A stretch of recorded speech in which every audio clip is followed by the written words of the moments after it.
kedua, hari ketiga, kembali lagi dengan saya Viola Emilia sebagai host dan rekan saya Nawirul Karoma sebagai host.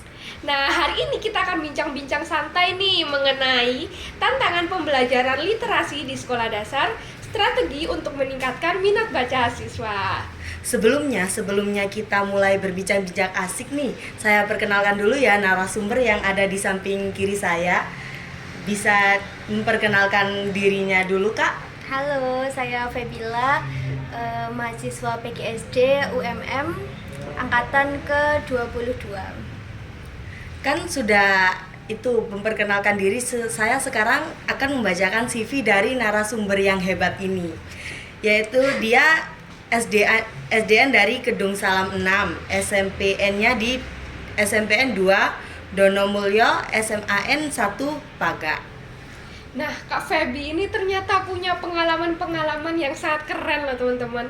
Kak Febi pernah juara 2 debat bahasa Indonesia Paksikap 2022-2023, juara 1 naskah drama Paksikap 2022-2023, juara 3 debat bahasa Indonesia Dekan Cup 2023-2024, juara 1 voli Dekan Cup 2023-2024, nominasi naskah terbaik pagelaran drama 2023, nominasi batik terbaik 2024, peserta KMD terbaik 3 Penggalang 2024, penulis novel di Dream, dan juga ketua bidang keilmuan HMPS Paksi 2023-2024 nih Kak. Nah kebetulan ya Kak Febi ini ketua bidang dari bidang keilmuan yang sedang menjalankan podcast ini. Jadi Kak Febi ini memiliki pengalaman-pengalaman yang tentunya sangat memotivasi kita semua gitu ya. Iya. Bagus banget ini dari pengalaman Kak Febi, jadi teman-teman bisa menjadi motivasi yang tinggi. Nah, mungkin langsung aja kali ya Kak, biar nggak lama-lama gitu. Menurut kakak nih, apa sih yang kakak ketahui mengenai literasi gitu? Bicara soal literasi ya, konsepnya sendiri literasi itu kan mengenai kemampuan dalam membaca, menulis, berbicara, berhitung, dan kemampuan untuk menyelesaikan masalah sehari-hari. Jadi literasi itu tidak bisa terlepas dari kegiatan pembelajaran kita. Dari mulai dini kita sekolah dasar, TK dulu ya? Iya bener Kak, TK dulu. Dari taman kanak-kanak ketika kita belajar, mengeksplor, berbicara dengan orang lain, dengan guru, lalu kita naik tingkat ke SMP, naik tingkat ke SMA, sampai ke perguruan tinggi, itu kita tidak pernah lepas dari yang namanya kegiatan literasi itu sendiri. Ya setuju banget ya dengan Kak Febi ini, yang mana mungkin banyak banget orang yang mengartikan secara sempit kalau literasi itu hanya membaca, padahal literasi ini juga mempunyai arti yang lebih luas gitu dari apa yang kita ketahui sebenarnya ya. Selanjutnya sekarang saya ingin tahu Kak, Iya, silakan. bagaimana penerapan literasi di sekolah dasar dulu nih yang paling rendah. Bagaimana menurut Kakak literasi di SD itu? Saya tadi kan sudah menjelaskan bahwa literasi itu kemampuan dalam membaca, menulis, berhitung, berbicara, dan menyelesaikan masalah. Jadi saya rasa pembelajaran di sekolah dasar itu semuanya menggunakan konsep literasi itu sendiri. Tapi beberapa mata pelajarannya itu terfokus pada beberapa muatan saja, seperti contohnya matematika itu fokusnya pada kemampuan yang berhitung. Kemudian bahasa Indonesia fokusnya pada kemampuan kita berbicara, kita membaca. Kemudian IPA, IPS itu kan juga kemampuan dalam memecahkan masalah juga kan, ketika kita mengerjakan soal-soal atau kita membaca-baca. Berkelompok. Iya, begitu. Nah kan tadi kita udah bicara ya Kak mengenai literasi gitu. Nah menurut kakak nih, mengapa minat baca pada siswa itu menurun gitu? Bicara minat baca pada siswa menurun ya, sepertinya itu sudah bukan rahasia umum bagi kita semua, karena bukan hanya minat baca pada siswa, tapi juga dari mahasiswa sendiri itu minat bacanya sekarang kurang. Kalau kita evaluasi lagi, mungkin itu penyebabnya adalah karena adanya media sosial, gadget, game-game online seperti itu yang membuat minat belajar kita itu menurun. Kita sudah tidak terlalu tertarik lagi dengan pengetahuan yang ada di buku. Selain itu juga mungkin menurunnya kualitas dari bahan bacaan itu juga bisa mempengaruhi minat baca. Jadi tidak ada buku-buku yang bisa menarik, karena yang lebih menarik itu sekarang media sosial. Iya, bener banget ya Kak. sosial. Banyak anak-anak zaman sekarang itu menghabiskan waktunya itu setelah sekolah pasti lebih memilih untuk scroll TikTok, main gadget, scroll IG gitu ya Kak ya. Gamers. Main game gitu. Jadi mereka lebih memilih hal-hal seperti itu daripada mereka belajar gitu. Jadi mungkin itu yang membuat tingkat minat baca itu menurun di kalangan siswa gitu. Nah, selanjutnya tadi kan udah dijelaskan kalau minat baca itu menurun, maka saya akan bertanya apa dampak kurangnya akses terhadap bahan bacaan berkualitas terhadap literasi. Ya, sekali lagi tadi sudah saya jawab bahwa dampak dari kurangnya bahan bacaan yang berkualitas itu adalah menurunnya ketertarikan kita dalam membaca.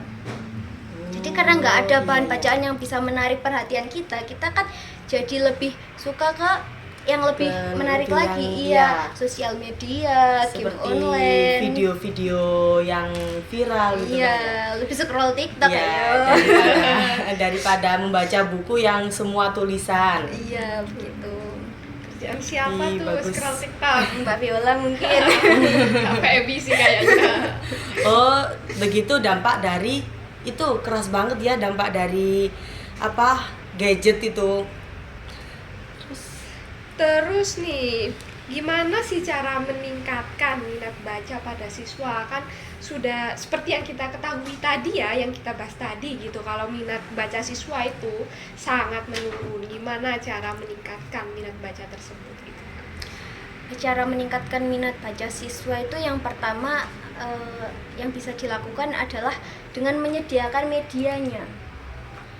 Sekarang banyak tahu sekolah-sekolah di sekolah dasar itu menyediakan yang namanya pojok baca. Benar. Ya, Kan pernah dengar? pojok baca. Iya. Pernah.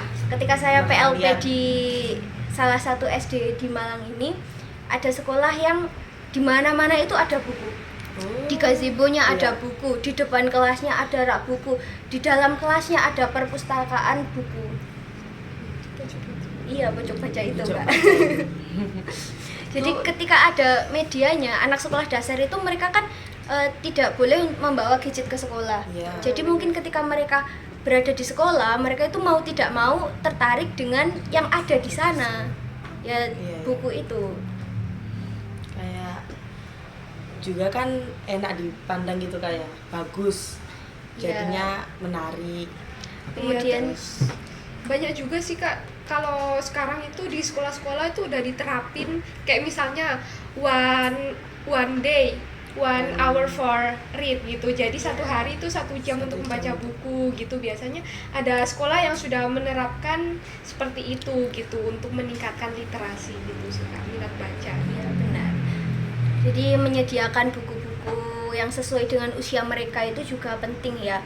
Kayak misalnya buku anak kelas 1 itu harus ada yang lebih full gambar, lebih banyak gambarnya. Kemudian buku anak kelas 2, kelas 3 itu ceritanya lebih sedikit ada konfliknya begitu. Jadi mereka itu tertarik, nggak monoton begitu bacaannya, step by step.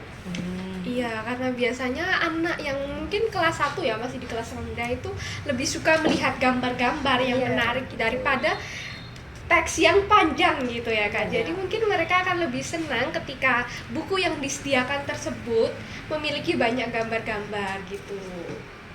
Selanjutnya nih Kak ya, apakah penting bagi guru memperhatikan beragam gaya belajar peserta didik konteks literasi? Kalau kan menurut saya kan banyak peserta didik yang meskipun diarahkan tapi dia nggak Nggak peduli gitu ya, nggak Kak, peduli gitu. Bagaimana caranya? Nah, jadi ini bicara tentang pentingnya gaya belajar hubungannya dengan konteks literasi. Iya. Iya, jadi gaya belajar dan literasi itu sangat berkaitan ya. Karena seperti yang sudah saya jelaskan tadi, bahwa literasi itu soal menulis, membaca, berbicara, berhitung, dan menyelesaikan masalah. Iya, sedangkan gaya belajar sendiri itu kan ada 3. Ada 4 ya, tapi yang lebih dikenal oleh masyarakat awam itu ada 3, yaitu visual, auditori, dan kinestetik. Visual itu kemampuan anak dalam gaya belajar itu melalui visual, melalui penglihatan. Jadi untuk anak yang kemampuan belajarnya menggunakan gaya belajar visual itu kita harus mengajari mereka menggunakan bacaan. Jadi mereka sendiri yang membaca petunjuk-petunjuk atau pelajarannya sendiri begitu. Tapi ketika ada anak yang gaya belajarnya menggunakan auditori, itu kita bisa dengan kita yang menjelaskan ke mereka. Jadi mereka akan lebih paham tentang pelajarannya ketika guru yang menyampaikan pelajaran tersebut. Mereka akan sangat bosan ketika kita berikan buku bacaan seperti itu ya, seperti anak-anak visual.